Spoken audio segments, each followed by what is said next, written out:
Halo Fitness Mania, selamat datang di Dunia DRI. Banyak orang bertanya, kira-kira saya biasanya latihannya seperti apa ya? Kalau saya latihan beban ya, kalau kita bicara latihan beban, dalam 1 minggu.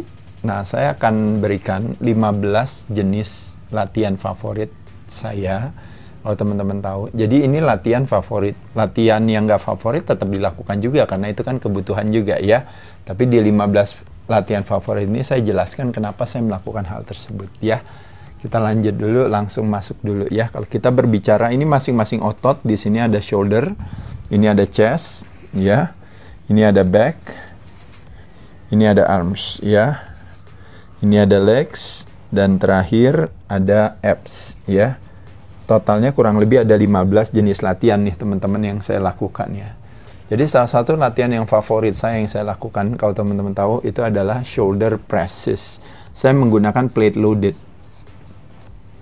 Jadi kadang bisa juga dengan menggunakan mesin juga boleh kalau teman-teman punya mesin, atau menggunakan plate loaded. Apakah saya menggunakan dumbbell? Saya nggak gunain dumbbell buat shoulder press-nya. Saya lebih senang menggunakan mesin karena lebih nyaman buat saya. Dan juga saya menggunakan plate loaded karena bagi saya jauh lebih nyaman dibandingkan dengan saya menggunakan dumbbell, karena nanti saya sibuknya lebih kepada koordinasi keseimbangan dibandingkan dengan saya benar-benar mau fokus kepada otot bahu bagian depan. Nah, jadi saya banyaknya tuh seneng latihan bahu bagian depan. Alasannya karena menurut saya kalau kayak kita binaraga kayak apa itu, bahu tuh termasuk salah satu yang sangat menonjol untuk kalau kita ngelihat ya, apalagi kalau pada saat standing relax, pada saat mungkin apapun juga sih sebenarnya ya, bisa dari depan, dari samping, side pose, front pose, back pose, semuanya kenanya bahu ya. Nah, kalau teman-teman yang on drugs mungkin diem aja bahunya udah langsung bengkak. Kalau saya mungkin terpaksa harus rajin latihan terus-menerus. Jadi salah satu jenis latihan yang kadang-kadang kalau boleh dibilang mungkin hampir tiap hari saya latihan itu adalah shoulder press ya. Jadi saya melakukan aktivitas tersebut. Nah, kalau soal setnya seperti biasa teman-teman, secara umum saya 6-12 repetisinya itu udah pasti kira-kira di kisaran 3-5 set lah. Jadi hampir semua rata-rata latihan saya nggak jauh dari situ ya teman-teman sekalian. Nah, selain itu juga banyak orang bilang front lateral katanya bahaya, nggak bagus dan sebagainya. Saya tetap masih melakukannya ya. Jadi shoulder press lalu front lateral dengan menggunakan dumbbell kanan dan kiri. Jadi saya bisa kanan dulu terus melakukannya, atau mungkin kiri terus ya. Nah, itu salah satu juga yang jadi favorit.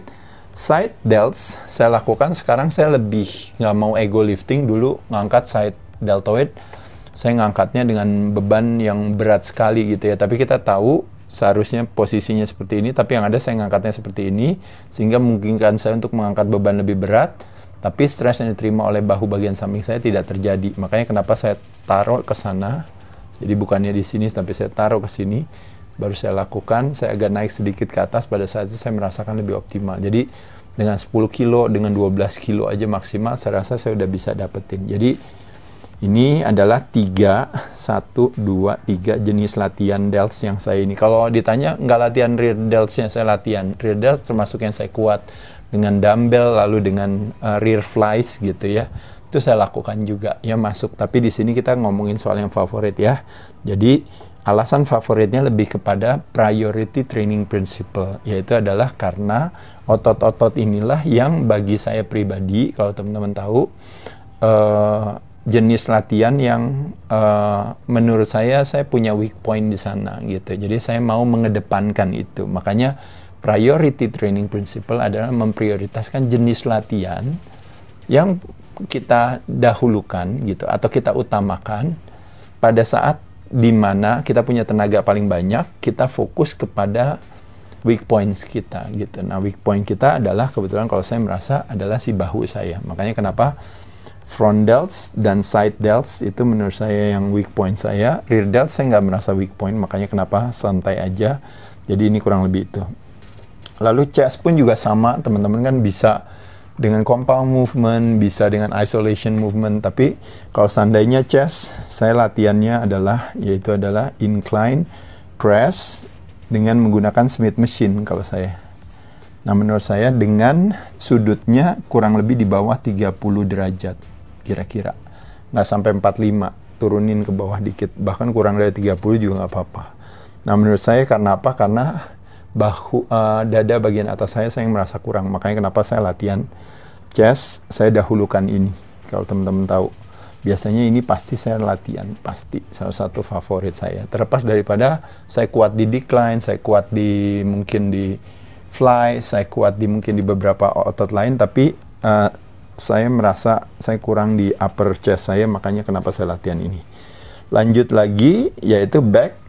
Otomatis kalau kita ngomongin 5 dan 6 jenis latihannya, pulse dengan berbagai grip teman-teman. Itu saya senang banget lakukan lat pull down ya dengan berbagai grip, mulai dari close grip, mulai dari medium grip, atau mungkin wide grip saya lakuin. Termasuk juga dengan overhand grip maupun dengan underhand grip gitu. Jadi yang overhand grip atau underhand atau reverse grip saya lakukan juga. Nah jadi ini berbagai jenis latihan ini saya lakukan. Kalau rows juga sama, saya kadang-kadang dengan menggunakan yang gampang, yang basic, yaitu dumbbell rows, one arm dumbbell rows, itu salah satu favorit saya juga. Atau kalau mau menggunakan mesin juga boleh juga kalau teman-teman punya mesin. Tapi secara umum saya hit dua ini. Terlepas daripada saya juga tetap melakukan, misalnya kayak kalau deadlift saya lakukan di Smith machine ya teman-teman. Jadi saya nggak, karena saya bukan powerlifter, jadi saya nggak ada kebutuhan untuk melakukan deadlift free weights. Saya bisa lakukan dengan menggunakan hyperextension dengan beban, machine, selectorize, atau deadlift dengan menggunakan Smith machine. Jadi fokusnya emang benar-benar hanya untuk memang melatih lower back saya. Tapi itu karena saya sering lakukan, jadi memang bukan favorit saya, tapi memang udah kewajiban yang saya lakukan, tapi favorit saya ini dua. Ya. Lanjut lagi, nah bicep juga sama, kalau teman-teman tahu. Kalau bicep itu kan teman-teman ya bisa lakukan kan dengan bar, bisa dumbbell, bisa dengan menggunakan mesin juga gitu ya. Saya juga senang kalau teman-teman lihat, kadang-kadang saya latihan di Bali, kadang-kadang saya latihan di PIK, di Jakarta. Itu salah satunya ada Live Fitness punya plate loaded dumbbell curls, itu saya paling senang lakukan. Tapi secara umum kalau saya ditanya, favorit saya adalah yang disebut dengan namanya concentration curl seperti ini kalau teman-teman tahu.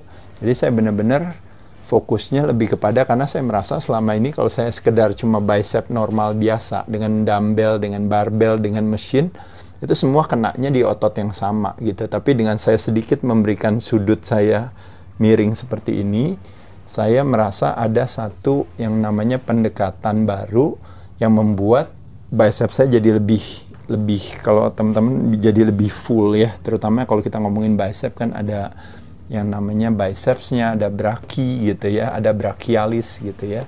Nah itu saya mau dua-duanya itu terpenuhi gitu. Yang satu udah kepenuhi, tapi saya mau yang lebih samping, mau lebih optimal lagi ya. Jadi saya suka concentration curls ini. Tricep favorit saya biasanya adalah biasanya sih push down sih sebenarnya ya. Jadi push down dengan menggunakan cable. Saya pakai satu tangan. Saya jarang, biasanya dua gini jarang. Pasti selalu satu. Nah satu nanti teman-teman saya kasih tahu pegangannya saya. Saya pegangnya selalu gini. Ya, arm extension push down. Saya benar-benar rasain flex at the top of the movement, pelan, flex at the top of the movement. Saya coba untuk tidak punya ego lifting di sini. Jadi saya lakukan di sini reps-nya sebenarnya bisa agak tinggi, tapi yang tinggi saya lebih kepada volumenya. Jadi artinya apa? Kanan 10, kiri 10, lalu kanan 10, kiri 10, nggak cuma berhenti di 3 set atau 5 set. Kadang-kadang saya bisa puluhan set nih kalau di sini gitu ya. Jadi bebannya tetap sama, tapi volume setnya tuh banyak sekali. Ini salah satu jenis latihan yang paling sering saya lakukan ya kalau buat tricep. Ini jadi nomor 7, ini nomor 8, ini nomor 9, one arm extension tuh pakai dumbbell ya. Jadi kalau teman-teman ketika tangannya kita jauhkan daripada badan kita melakukan arm extension, maka yang kena kadang-kadang kalau teman-teman ya, kalau misalnya kita fokus bicep, dia kenanya di sini kalau teman-teman tahu ya, di bawahnya. Nah jadi itu saya lakukan dengan dumbbell extension ya itu. Nah lalu selanjutnya lagi nomor 10 11, 12, 13, 14, dan terakhir 15 di sini ya. Oke, nah jadi di di kaki, latihan kaki, saya memang banyak fokusnya ke quads ya. Saya tahun 2003, kalau teman-teman tahu, saya pernah cedera gara-gara badminton, gara-gara Kyokushin Karate. Jadi bukan gara-gara binaraga gitu. Jadi akhirnya saya punya cedera di sana, ada masalah di meniskusnya. Tapi poinnya saya nggak membahas cederanya karena saya berusaha untuk apa yang saya fokuskan di sana, tenaga kita tersalurkan. Saya fokus kepada bagaimana caranya menguatkan otot penopang untuk supaya stres di persendian saya jadi berkurang.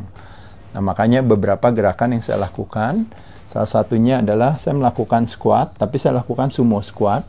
Karena kalau regular squat gitu, rasanya masih agak sakit buat saya. Saya lakukan sumo squat di Smith Machine.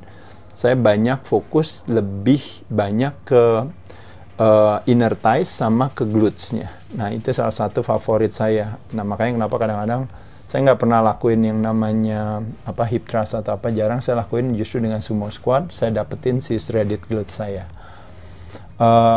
Leg presses, saya lakuin satu kaki supaya tidak ada kecurangan di sana, makanya kenapa saya latihan leg press-nya per satu kaki, kelar satu kaki lagi. Karena kalau dua sebagai finishing nggak apa-apa.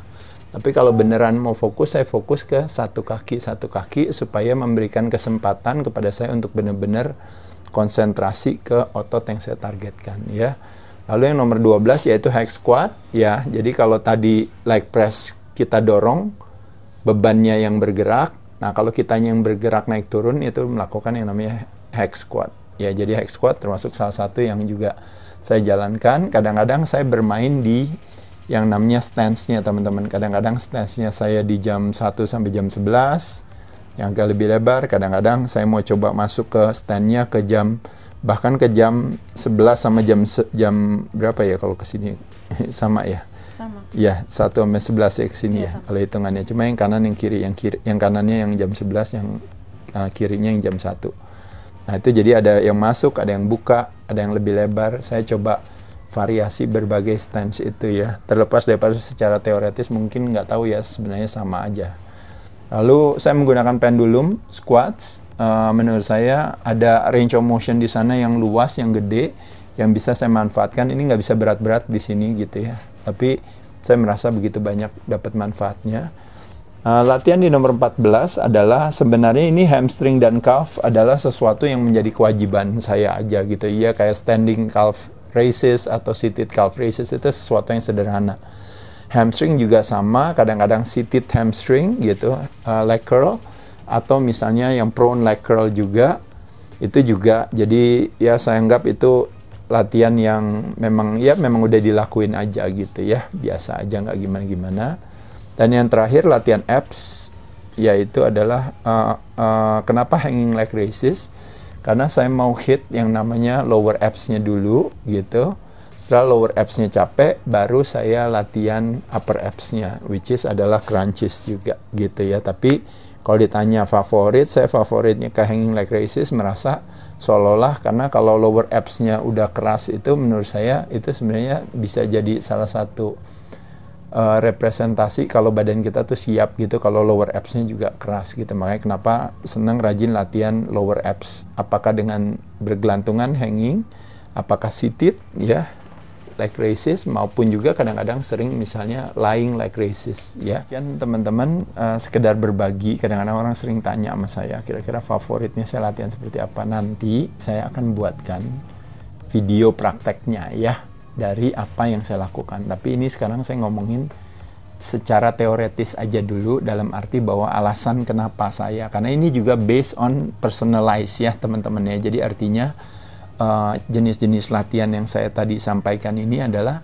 kenapa saya kedepankan, kenapa saya prioritaskan, karena itu weak point saya. Makanya kenapa saya lakukan itu. Weak points dalam arti sesuai dengan kondisi saya hari ini gitu, dimana sayanya juga udah semakin tua, sayanya semakin mungkin sedikit semakin lemah, semakin sibuk, nggak sekuat yang dulu, tapi saya siasat gimana caranya untuk tetap bisa menikmati latihan saya Dan saya berharap tentunya tetap ada kemajuan gitu ya. Jadi jangankan sekedar hanya mempertahankan supaya tidak hilang ototnya, saya juga inginnya kalau bisa ada kemajuan gitu. Tapi kalaupun nggak bisa ya nggak apa-apa ya.